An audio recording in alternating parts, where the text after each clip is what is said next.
ஓம் குரு பிரம்மா குரு விஷ்ணு குருதேவோ மகேஸ்வரா குரு சாட்சாத் பரபிரம்மா தஸ்மை ஸ்ரீ குருவே நமக. குரு தட்சிணாமூர்த்தி பகவான் திருவடிகள் போற்றி போற்றி. ஓம் ஆதித்யாய சோமாய மங்களாய புதாய குரு சுக்கர சனிப்பேச்ச ராகவே கேதவே நமக. ஓம் முருகா சரவணபவ குகாய நமகம். உலகெங்கும் வாழும் இனிய சகோதர சகோதரிகளுக்கு வணக்கம். நம்ம சேனலுக்கு ஆதரவு கொடுத்துட்டு வர எல்லா நல்ல உள்ளங்களுக்கும் முதல்ல நன்றி.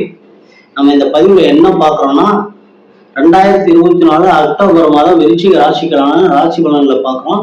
முதல்ல ராசி பலன்கள்ல கிழமைகளுடைய மாறுதல், அதனால என்ன பலன்கள் மாறுது அப்படிங்கிறதையும் அப்புறம் மற்ற விஷயங்களையும் உள்ள பார்க்கலாம். முதல்ல ராசி பலன்களை பார்க்கலாம். விருச்சிக ராசிக்கு அதிபதியான செவ்வாய் பகவானே ராசிக்கு 6ஆம் இடத்திற்கும் கணவன ரோக சத்ரு ஸ்தானத்திற்கும் அதிபதியா வர்றதுனால உங்களுக்கு வேற எதிரிகளே கிடையாது. நீங்க உங்க வாக்குனால உங்க செயல்பாடுகளினாலேயே நீங்க எதிரிகளை சம்பாதிச்சுக்கிறீங்க. உங்க ராசிநாதன் இந்த மாசம் 20ஆம் தேதி வரைக்கும் ராசிக்கு 8ஆம் இடத்துல ஆயுள் ஸ்தானம் என்று சொல்ல திடீர் அதிர்ஷ்டங்களை கொடுக்கக்கூடிய 8ஆம் இடத்துல இருக்கிறாரு. ஆனா 20ஆம் தேதி வரைக்கும் இன்னும் கொஞ்சம் நீங்க எச்சரிக்கையா விழிப்புணர்வா செயல்பட வேண்டியது அவசியம். 20ஆம் தேதிக்கு மேல உங்களுடைய பாக்கியஸ்தானம் 9ஆம் இடமான பாக்கியஸ்தானத்துக்கு வந்துடுறாரு. அப்போ உங்களுக்கு 20ஆம் தேதிக்கு மேல இந்த பலன்கள் அற்புதமா நடக்கும். அடுத்தது பாத்தீங்கன்னா உங்க ராசிக்கு 2ஆம் இடத்திற்கும் 5ஆம் இடத்திற்கும் அதிபதியான குரு பகவான் தனம் வாக்கு குடும்பம், அடுத்தது ஒரு புண்ணிய புத்திரஸ்தானம், இந்த ரெண்டுக்கும் அதிபதியான குரு பகவான் ராசிக்கு 7ஆம் இடத்துல 9ஆம் தேதி வரைக்கும் இருக்கிறார். அதுக்கப்புறம் குரு வக்கரமாகிறார். அந்த வக்கரமாகக்கூடிய குரு உங்க ராசிக்கு 10ஆம் இடத்தையும் 12ஆம் இடத்தையும் 2ஆம் இடம் என்று சொல்லக்கூடிய தனஸ்தானம், தனம் வாக்கு குடும்பம் என்று சொல்லக்கூடிய 2ஆம் இடத்தையும் பார்க்கிறார். ஆக தனஸ்தானம், தொழில்ஸ்தானம், விரயஸ்தானம், அயனசேன போக விரயஸ்தானம் 3 ஸ்தானத்தையும் அவர் பார்வையிடுறதுனால இந்த மாதம் உங்களுக்கு நல்ல அற்புதமான ஒரு தனவரவு, குடும்பத்துல ஒரு நிம்மதி, அமைதி, இது எல்லாமே உங்களுக்கு கிடைக்கக்கூடிய ஒரு மாதம். உங்க ராசிக்கு அடுத்தது ராசிக்கு 3ஆம் இடத்திற்கும் 4ஆம் இடத்திற்கும் தைரிய வீரிய ஸ்தானம், எண்ணம், எழுத்து, இயக்கம் சொல்லக்கூடிய 3ஆம் இடம், சுகஸ்தானம் என்று சொல்லக்கூடிய 4ஆம் இடத்திற்கும் அதிபதியான சனி பகவான் வக்கரமாயிருக்கார். வக்கரமாகி 5ஆம் இடத்தில் இருக்கிற ராகு பகவானுடைய சாரம் வாங்கி இருக்கிறார். அப்ப குழந்தைகளுக்காக நீங்க இந்த மாசம் மெயினா என்ன பண்ணணும்னா குலதெய்வ வழிபாடு உங்களுக்கு ரொம்ப ரொம்ப முக்கியம். குலதெய்வ வழிபாட்டை நீங்க செய்யறப்ப உங்களுக்கு வரக்கூடிய பாதிப்புகள் அனைத்தும் மறைந்து உங்களுக்கு அனைத்தும் ஒரு ஆதாயமா தான் கிடைக்கும். அடுத்து பாத்தீங்கன்னா உங்க ராசிக்கு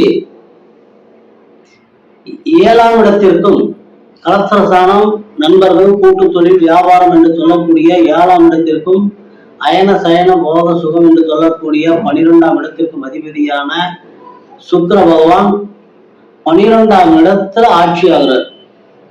12ஆம் இடத்துல சுக்கிர பகவான் ஆட்சி ஆகிறப்ப குடும்பத்துல அமைதி, நிம்மதி, குடும்பத்திற்கு சுப செலவுகள் பெண்களுக்காக, ஏன்னா சுக்கிர பகவான் இருக்கிறதுனால பெண்களுடைய திருமண விஷயத்துக்கோ அல்லது ஆடை ஆபரணம் என்று வாங்குறதுக்கோ சுப செலவுகள் அதிகமாகும். அப்ப சுபச்சல் அந்த 12ஆம் இடத்தை குரு பகவானே பார்வையிடுறதுனால 7ஆம் பார்வையா குரு பகவான் வக்கரமாகி 12ஆம் இடத்தை பார்வையிடுறதுனால குரு சுக்கிரனுடைய இணைவு அப்படிங்கிறது ஒரு அற்புதமான ஒரு தனவரவு. எவ்வளவு செலவு வந்தாலும் அதை சமாளிக்கக்கூடிய ஒரு தனவரவும் உங்களுக்கு இந்த மாதம் உண்டு. 12ஆம் தேதிக்கு மேல 7ஆம் இடத்து அதிபதி உங்களுடைய ராசிக்கு வராது. அப்ப 7ஆம் இடத்து அதிபதி ராசிக்கு வர்றதுனால திருமணத்திற்கு இதுவரைக்கும் முயற்சி பண்ணிட்டு இருந்தவங்களுக்கு கண்டிப்பா திருமணம் நடைபெறும்.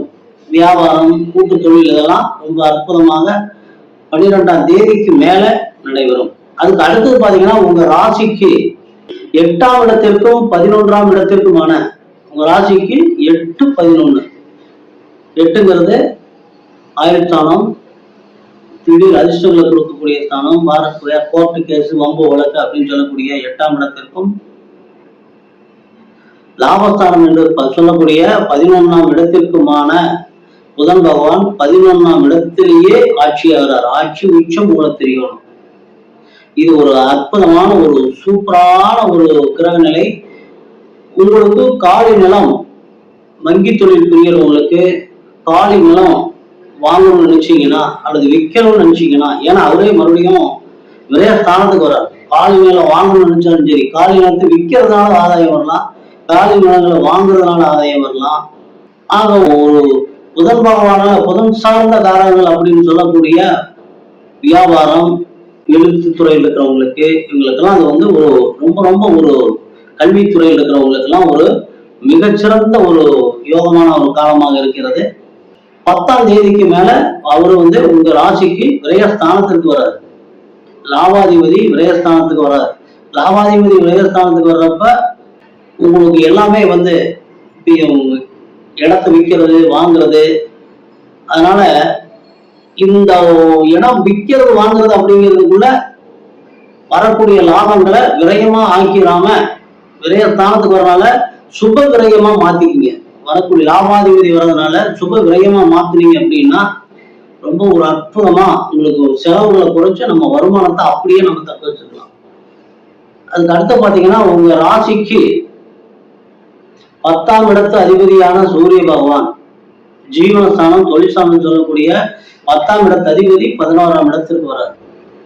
அப்ப ஜீவனகாரன் 11ஆம் இடத்துல வர்றதுனால உங்களுக்கு எல்லா வகையிலையும் வர உண்டு. அவரே சூரிய பகவான் இருக்கிறனால தந்தை வழியில வர உண்டு.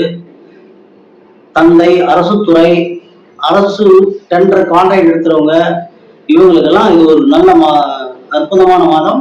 17ஆம் தேதி வரைக்கும் தான் இந்த கிரக நிலைகள். 17க்கு மேல சூரிய பகவான் உங்க ராசிக்கு 12ஆம் இடத்துல நீச்சமாகிறார்.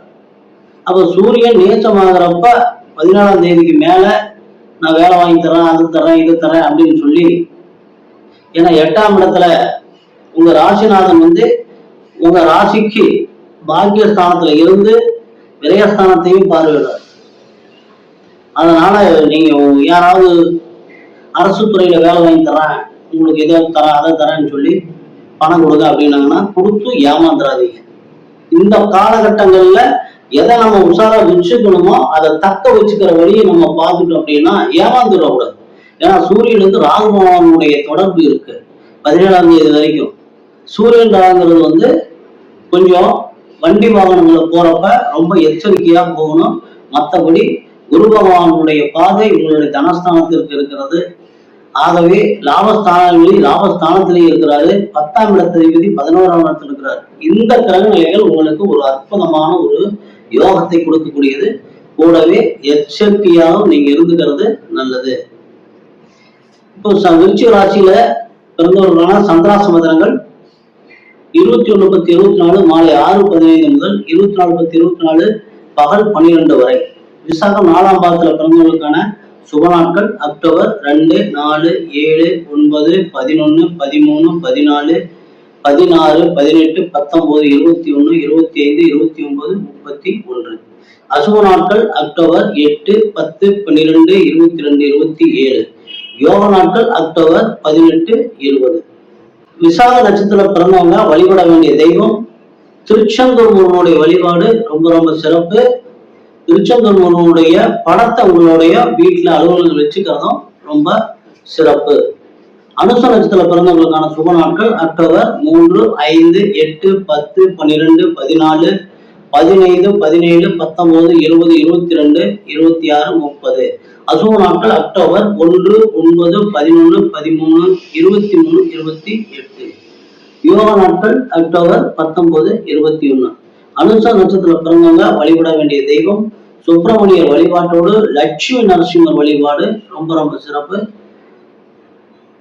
இவங்க வீட்டிலேயோ அலுவலகத்திலேயோ வைத்துக் கொள்ள வேண்டிய படம் பனைமரத்தினுடைய ஒற்றை பணமாக இருக்கக்கூடிய படத்தை வச்சுக்கலாம், அல்லது தாமரை பூனுடைய படத்தை நீங்க வச்சுக்கிறது எப்பவுமே உங்களுக்கு ஒரு தெய்வ அனுகூலத்தை ஒரு வளர்ச்சியை கொடுக்கும்.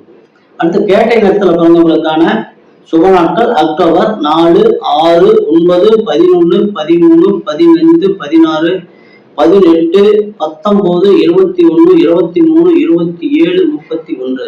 அசுப நாட்கள் அக்டோபர் 2, 7, 10, 12, 14, 29. யோக நாட்கள் அக்டோபர் 20, 21. கேட்டை நட்சத்திர பிறந்தவங்க வழிபட வேண்டிய தெய்வம் சுப்பிரமணியர் வழிபாட்டோடு வாராகி வழிபாடு உங்களுக்கு ரொம்ப சிறப்பு. நீங்க உங்களோட வைத்துக் கொள்ள வேண்டிய ஒரு படம் வெள்ளை யானை.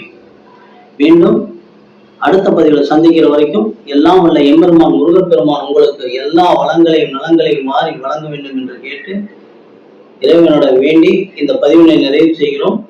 மீண்டும் அடுத்த பதிவில் சந்திக்கலாம். நன்றி.